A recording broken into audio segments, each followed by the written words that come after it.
I rise today praying that this House will be defenders of truth, humility, and justice. I rise today in strong opposition to 3755. The Abortion on Demand Until Birth Act is extreme. Abortion for any reason, at any stage of pregnancy, until birth is not the will of the American people. I spoke with a pediatric cardiologist just this week who shared with me what's possible today. It's just amazing because of technology what is possible. We all know that we can look into the womb and see the development of the baby day by day, week by week. This cardiologist told me that, today doctors perform prenatal surgeries and treatments to save lives. He said doctors can perform surgeries on 20 different organs. That wasn't possible in 1973 when Roe v. Wade was decided. In fact, the first successful fetal surgery wasn't until 1982. Many decades later, look how far we've come. Science has evolved. It's my hope that we will learn from this and come to reject abortion because it is inhumane. It's not following the science. It doesn't reflect the latest research or modern medicine. Abortion is the sharpest, soul-searching question before us as a nation. This question pierces every heart. People have strongly held beliefs and stories, and both sides are guilty of dismissing one another. For those of us who stand for life, we must do a better job of listening and loving.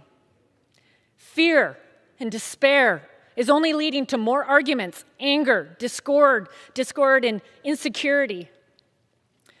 For me personally, I've never had an abortion. But I gave thoughts in my younger years as to what I would do if I found myself pregnant and alone. It would have been a desperate situation. I can imagine abortion seeming like an easy solution.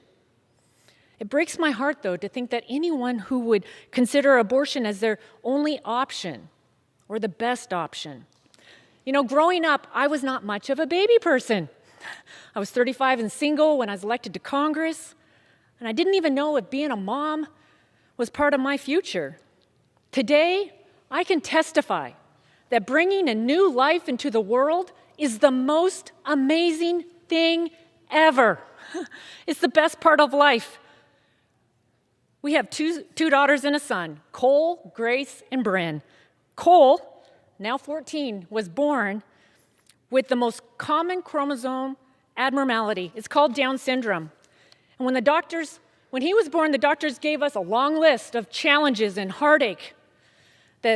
chances for heartache. I understand the uncertainty. I understand the fear. But I couldn't imagine my life without Cole. His life is worth living. Yet in this debate, Down syndrome has been at the forefront. Just yesterday, a woman named Heidi with Down syndrome lost her court challenge against the British government over its law allowing abortion up until birth for babies with Down syndrome. This cannot become America's future, where we cherish life, liberty, and the pursuit of happiness for all. Like in the UK, the bill before us is discriminatory. It allows for abortions based on a baby's sex, race, disability. It would override counseling requirements that protect women for coercion from people who have abused them. It would prohibit laws designated to protect against sex trafficking and the exploitation of young girls and women. And it would weaken protections for medical professionals who have religious objections to abortion. Despite what the majority says, this bill does not codify Roe v. Wade. This is radical.